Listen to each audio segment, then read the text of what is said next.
I want to continue trimming my weldment. This time I want to trim these two members to where they meet the various other pipes. So again, from the weldments ribbon, I'm going to select Trim Extend. I'm going to use the end trim. This time I'm not going to allow an extension. The bodies to be trimmed will be this pipe and this. And then this time I'm going to trim two bodies. So the body I want to trim to is this. And then I also want to trim it where it meets this body and this body and this body.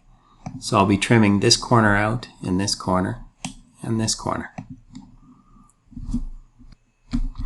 I'm going to remove the weld gap. And again, down here, I'm going to uncheck Allow Extension. But if I did want the extension, I could see here how the extension would be handled to the pipe. So I'm going to accept this because it's keeping the two bodies I want. I'll say OK.